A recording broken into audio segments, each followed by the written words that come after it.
So for the second project, for the beautiful borders of lace, we're going to use our edge of lace ivory. So you had your pearl, your ivory and your braid. Now whatever I've shown you one, it'll work for the same in the other.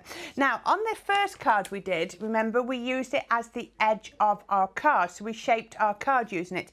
This time we're going to use it as one of our mats and layers. So I've cut myself a piece of card stock. So I think if I remember rightly, this is about 12.5 by 18.5 centimetres, and it just fits absolutely perfectly. So I can put my die down this edge and then I can tape it securely in place, and that's just going to run through my die cutting machine, and I love that, how that goes. So while that's going through, we can then take our card. So this is a little bit smaller card, so I've just got a side opening card, and onto there I'm just going to pop a little bit of my peach card. So we can pop that on just there and centre that up. There we go. So that's going to go just there. Now let's take this edge, and we can, this edge that we have just cut. Oh, perfect. There we go. So again, let me just poke out some of the bits. There we are, right, all of the bits poked out, and then we've got this gorgeous edge just like that. Isn't that absolutely beautiful? I do like these dies, they are so, so pretty. So all we need to do now is, where's my scissors gone? I can then just trim off. Now these are repeatable dies, so if this was a bigger piece of cardstock, I could have then just taken my die, there it is, and if this was a bigger one, I could have then just repeated it again and again. Can you see? We could just keep going. So as I've measured the cardstock so that it fitted, or barring a couple of mils, that's what we're going to use. So now remember, oops, I'm making clattering and banging. So as we said, this would work with any of your dies. So I've popped that one there. That is my ivory. Then I've got my pearl. So you could put your pearl there. So it's entirely up to you. I'm going to go with the ivory. I'm changing my mind. I was going to do it with pearl. I'm going to do it with ivory. So let's just put a little bit of foam tape on the back of there. And that's going to go one piece just there. Make sure you put plenty of foam on because you don't want it to dip and bow. So I've gone right down to the pattern. So by putting some as close to the pattern as I can, hopefully it'll hold it nicely in place. So take the back off that. Now, as we've done many a times before, if you struggle to line it up, just put a little bit of wet glue over the back of your foam, and that's going to give you a little bit of wiggle room or wiggle time when you're putting it onto your card. So then I can pop that onto my card just there, and this will stay up by virtue of the foam that's under there. Really, we've still got a couple of little bits to poke out here. We can just get those out just there, tap those out. There we go. Right, so that looks absolutely gorgeous. Now onto that we can then get the right piece. I've got a gorgeous peak panel in the same peach in the back, and again I've put it on with foam tape. It's really nice to add that dimension. It all adds to the finished look if you just give it a little bit of a lift, and then we can pop that on there.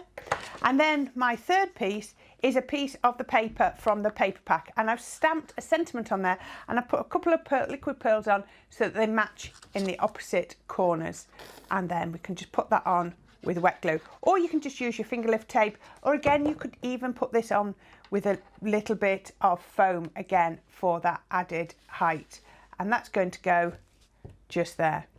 Now, as we talked about the Swift flowers earlier, I was saying that there is charisma for these, but instead of using charisma, I've used a solid coloured cardstock here. All I've done is I've cut them out so it's coloured on both sides, and can you see I've just inked around the edges, so that makes it really easy to use. So we can get our glue gun again, and I need my foam pad, and again I need my ball tools. So all you need to do then is just shape.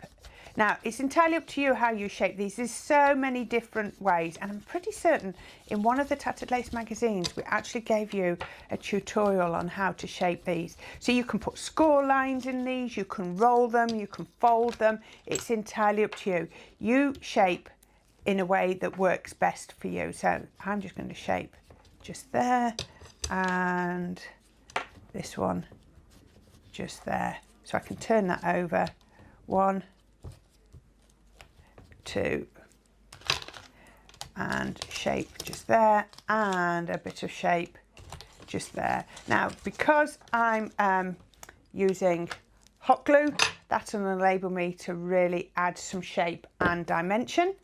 So we can pop those on, and because it's quite thick cardstock, it also helps me to add my shape.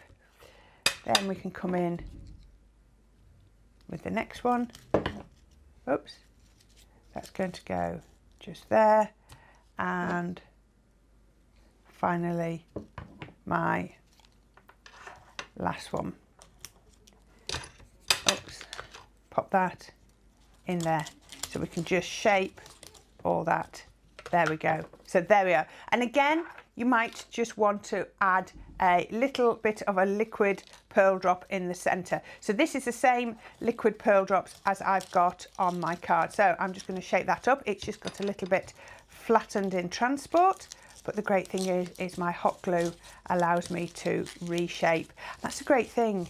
You know, if they did get a little bit squashed in transport, giving it to the recipient, you know you're going to be able to reshape.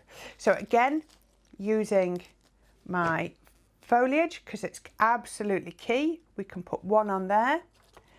Then we can pop our second one on. Not that one, because that one's not got a centre in. Let's take this one. Let's just sort of scrunch it up a little bit so that they fit side by side just there. And then the smallest one is going to go, squeeze it, lift that up just in there.